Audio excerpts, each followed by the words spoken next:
The Deep Space Monitoring Station orbited quietly around Neptune when the impossible happened. A signal, ancient by technological standards, pinged across the vast emptiness. Commander Jack Wilson nearly dropped his coffee when the identification codes flashed on his screen. "Voyager 7, he whispered. The probe had been lost for 300 years, launched during humanity's early space age. It should have been dead, its power source depleted decades ago. Yet here it was, transmitting with a strength that defied explanation. The probe wasn't just returning, it was accelerating toward Earth at speeds that broke every law of physics humanity knew. The entire Space Command went into emergency mode. Admiral Kate Brown assembled her best team. They had 48 hours before the probe would reach Earth's orbit. "How is this possible?" asked Dr. Tom Harris, the chief scientist. The data made no sense. Voyager 7's trajectory showed it had traveled to regions of space that should have taken thousands of years to reach. Yet it had done so in mere centuries. The probe's external cameras were still functioning, sending back images that made the entire room fall silent. The hull was different, covered in a crystalline substance that seemed to pulse with inner light. Strange symbols were etched across its surface, symbols that hurt to look at directly, as if human eyes weren't meant to process their geometry. But the real shock came when they accessed the probe's databanks. Instead of being corrupted or empty, they were overflowing. Terabytes of information that shouldn't exist, written in humanity's own computer language, but containing concepts that stretched beyond current understanding. The first file they opened was labeled simply, "They know you're here." Admiral Brown ordered immediate lockdown. No information would leave the station until they understood what they were dealing with. The probe continued its approach, and with each passing hour, its transmissions grew stronger and more complex. Dr. Harris discovered something else. The probe's original golden record, meant to introduce humanity to any aliens who might find it, had been played. Not once, but millions of times, as if someone or something had been studying it obsessively. The wear patterns on the data suggested it had been accessed by technologies far beyond human comprehension. "Look at this," whispered Lieutenant Bob Carter, pointing at his screen. The probe's navigation log showed its journey a path through space that included stops at 12 different star systems. At each stop, the log recorded massive energy signatures and what appeared to be responses. Something had been adding to the probe's memory at each location. The team worked through the night, decoding file after file. They found star maps of unprecedented detail showing civilizations spanning entire galactic clusters. They found mathematical proofs that revolutionized physics. They found biological data on species so varied and complex that Earth's entire ecosystem seemed simple by comparison. But they also found warnings. Repeated, urgent warnings written in perfect English, Spanish, Mandarin, and every other Earth language. The messages were simple but chilling. You are not ready. Hide. Learn. Grow stronger. Commander Wilson noticed something peculiar about the probe's power signature. It wasn't just restored, it was enhanced. The probe was generating energy from what appeared to be empty space itself, drawing power from quantum fluctuations in a way human science said was impossible.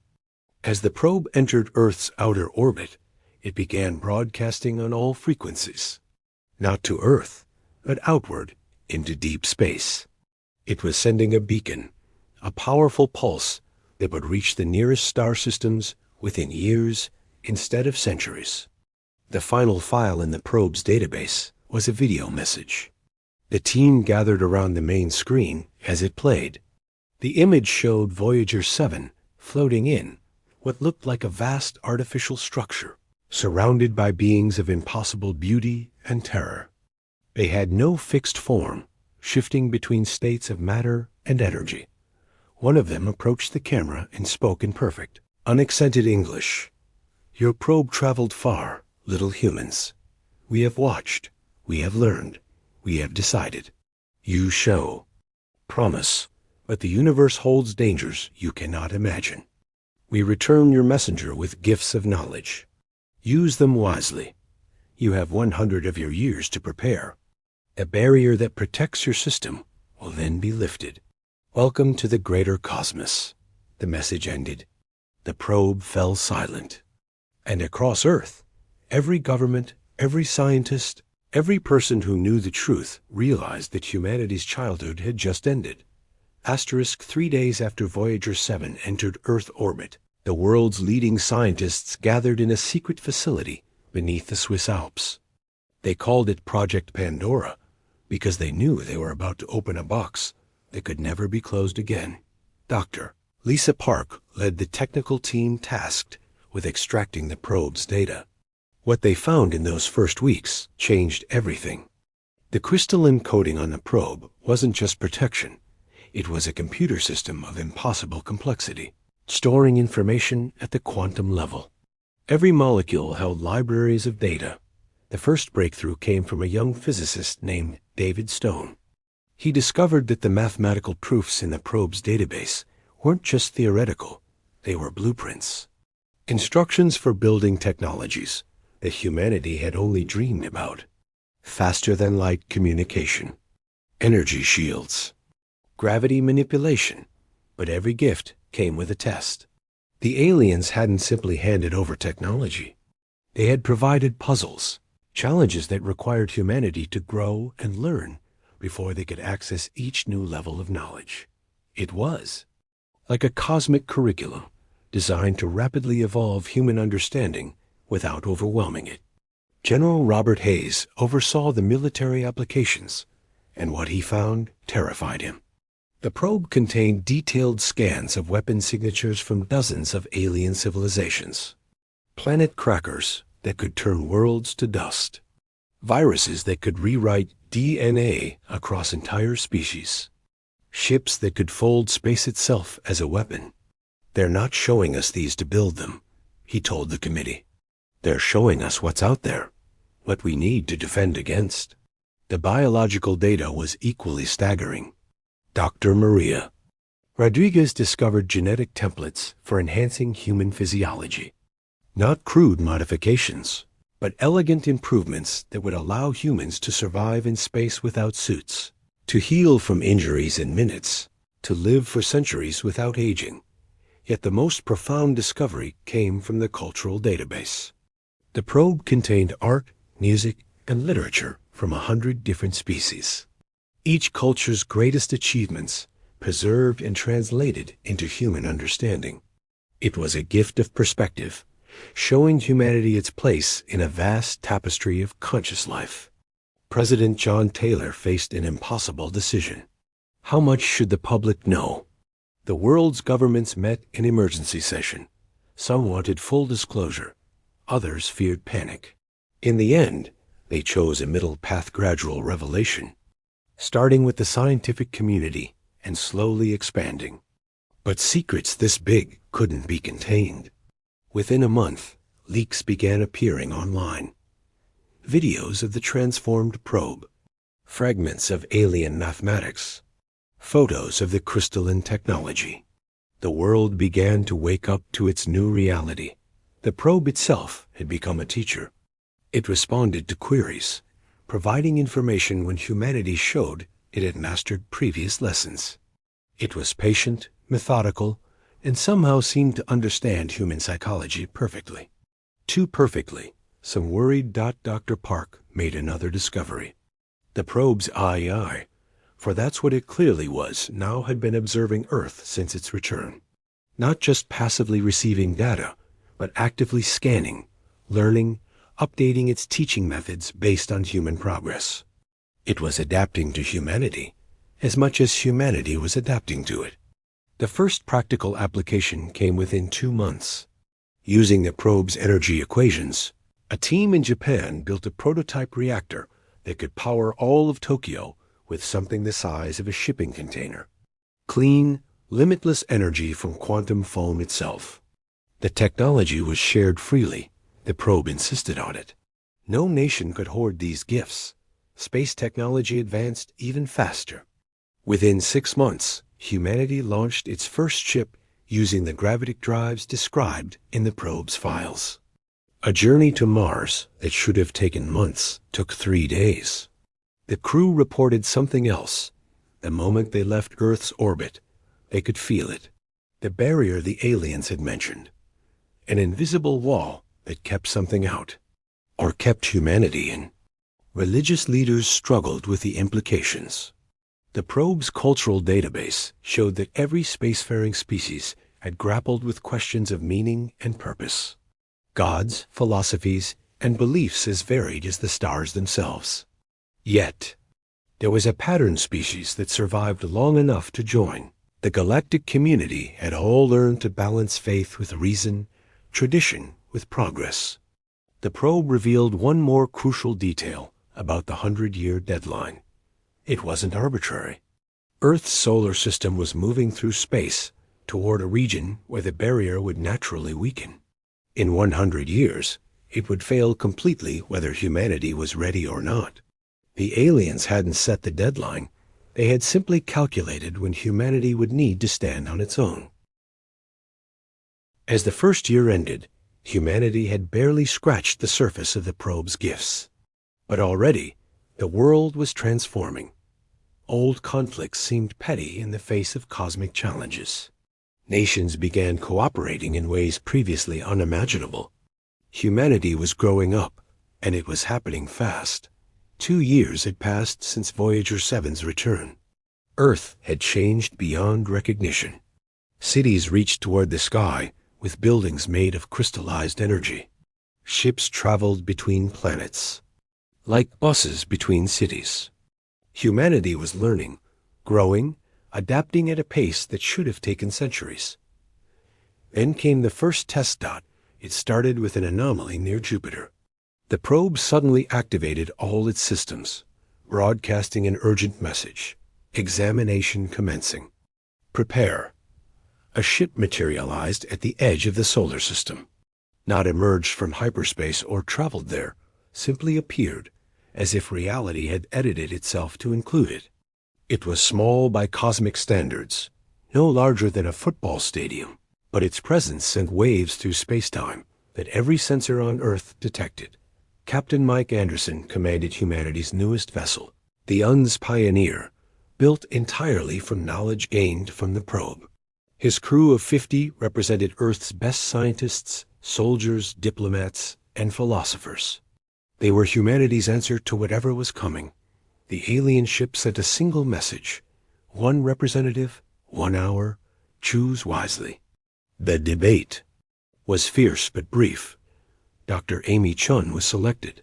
She was brilliant, spoke 12 languages, had doctorates in physics and philosophy, and most importantly, had spent the last 2 years studying the probe's cultural database. If anyone could represent humanity, it was her. She transported to the alien ship using technology humanity had barely mastered. The interior was neither comfortable nor uncomfortable. It was neutral, adapting to her presence without catering to it. The being waiting for her defied description. It shifted between forms, sometimes solid, sometimes energy, always watching with intelligence that felt ancient. We are the Watchers, it said directly into her mind. We test species before they join the greater community. Your probe impressed many. Now we see if humanity matches its ambitions. The test wasn't what anyone expected. No combat trials. No impossible puzzles. Instead, the Watcher presented her with scenarios, moral dilemmas faced by other species throughout history. A plague that could save billions, but would sacrifice millions. A technology that could end suffering, but also end free will. A choice between preserving Earth or saving a dying alien civilization. Dr. Chun didn't just answer, she questioned. She challenged the premises. She offered alternatives the Watchers hadn't presented. She drew from humanity's history, its failures and triumphs, its capacity for both terrible cruelty and incredible compassion. She spoke of humanity's unique gift, not its intelligence or strength, but its diversity of thought, its ability to hold contradicting ideas and find synthesis. The Watcher listened for 6 hours. Sometimes it nodded, or performed what seemed like nodding. Sometimes it recoiled. Once, when she described humanity's nuclear war near misses and subsequent peace movements, it actually laughed a sound like stellar wind chimes. "You are chaotic," the Watcher finally said. "Most species we test have unified philosophies, singular approaches to existence. You have thousands. You war against yourselves, yet unite against external threats. You destroy your world while simultaneously trying to save it. You are paradoxical." Dr. Chun smiled. "Yes, we are. It's our greatest weakness and our greatest strength. We adapt not because we're unified, but because we're diverse. Every challenge has 100 human answers, and from that chaos comes innovation." The Watcher was quiet for a long moment. "The probe you sent into the void carried music and mathematics, war and peace, love and loss.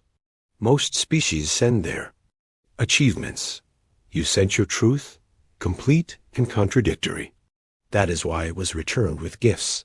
The test shifted. Now the Watcher showed her other species solutions to the same problems. The hive minds that achieved perfect efficiency, but lost individuality. The machine civilizations that eliminated suffering by eliminating feeling. The psychic collectives that shared all thoughts, and thus had none that were truly their own. Each path has its merits, the Watcher explained. But species that cannot appreciate other paths rarely survive contact with difference. Your species argues with itself constantly. This may prepare you for a universe of infinite arguments. The final question was simple. If humanity could change one thing about itself before joining the galactic community, what would it be? Dr. Chun thought carefully. "Nothing," she finally answered. "We need to grow, to learn, to become better. But we need to do it as humans, messy, complicated, contradictory humans. Our flaws aren't bugs to be fixed. They're features that make us who we are." The Watcher stood or performed an action that seemed like standing. Fascinating. Most species wish to perfect themselves.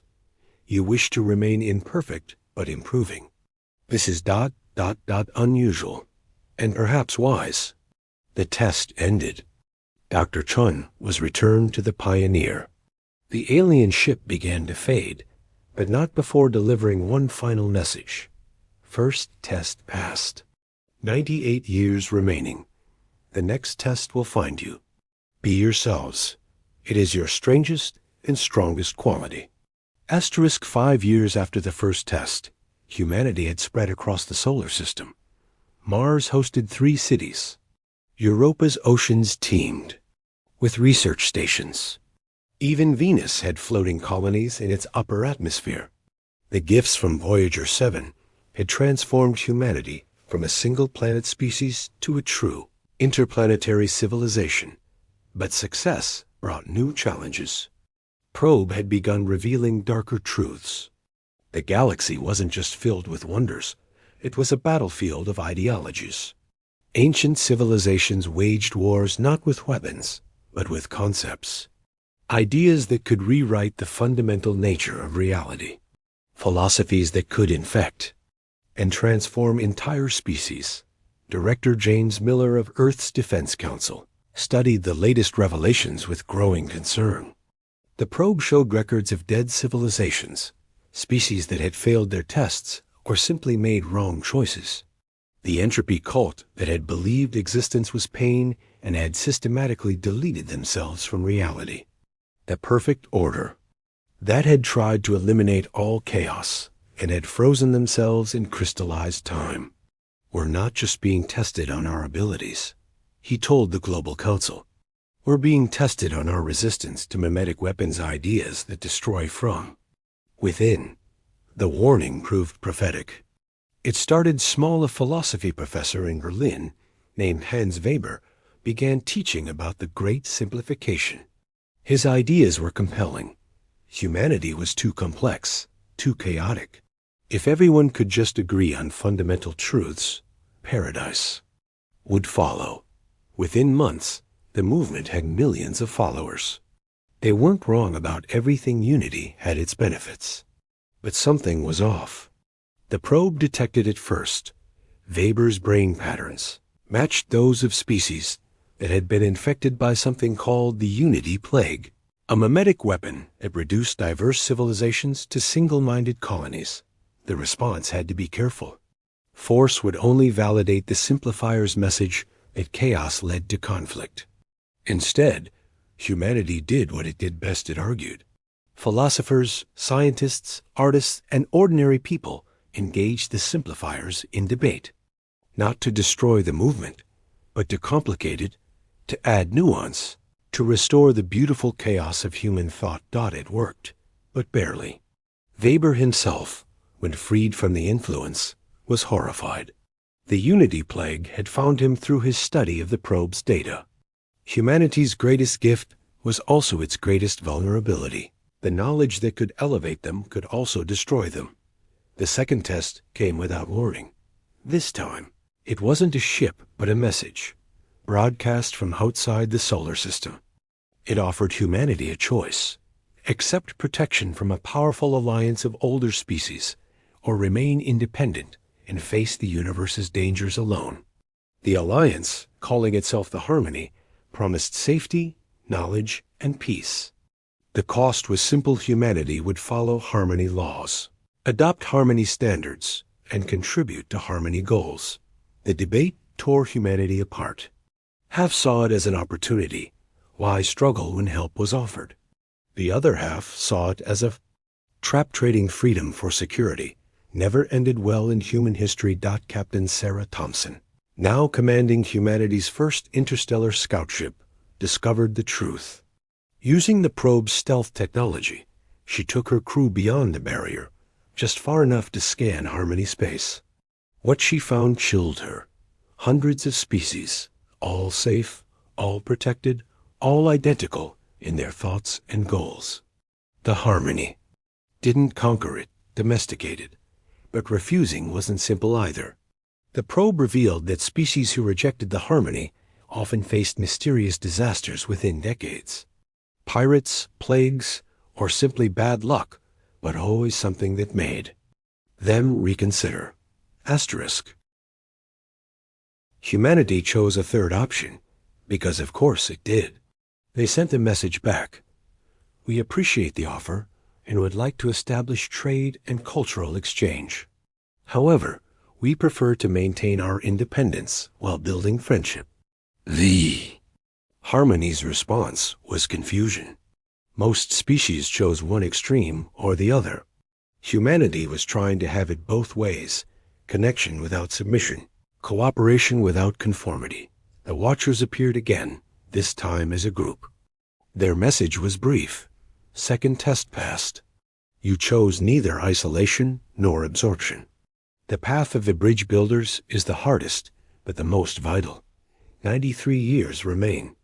The probe revealed new information, a map of local space, showing not just the Harmony, but dozens of other factions. The evolutionary collective that believed in constant change. The eternal archive that preserved everything, but created nothing. The void seekers who believed existence itself was the problem. Each group had survived by being strong in their conviction. Humanity would have to survive by being strong in its lack of conviction, its ability to see all sides, to adapt and change, and argue its way through the cosmos. As Year 5 ended, humanity stood at a crossroads. They were no longer children, but not yet adults in the cosmic sense. The gifts from Voyager 7 had given them tools, but tools could build or destroy. 100 years had passed since Voyager 7's return. The solar system was unrecognizable. Humanity numbered in the billions across 100 worlds and stations. They had fought off 3 invasion attempts, survived 2 mimetic plagues, and established trade with 17 different species. They had grown, learned, and evolved while somehow remaining fundamentally human, chaotic, creative, and contradictory. Admiral Chun Williams, descendant of the first test's representative, stood on the bridge of humanity's flagship, the UNS Horizon. Today was the day. The barrier would fall. Humanity would truly join the galactic community, for better or worse. The probe, now housed in a place of honor on the ship, suddenly activated with more power than ever before. Its crystalline surface unfolded like a flower, revealing something that had been hidden for a century a second. Golden record. But this one wasn't from Earth. The message played across every human device simultaneously. The image showed beings of impossible beauty and complexity, the same ones who had first returned the probe. But now there were thousands of them, maybe millions, all focused on the camera. Hello, humanity. If you are seeing this, then you have survived. You have passed the tests. You have remained yourselves despite everything the universe threw at you. Now you deserve the truth. The scene shifted, showing the universe not as humans understood it, but as it truly was, layers upon layers of reality, dimensions folded into dimensions, consciousness existing at every scale, from quantum to cosmic.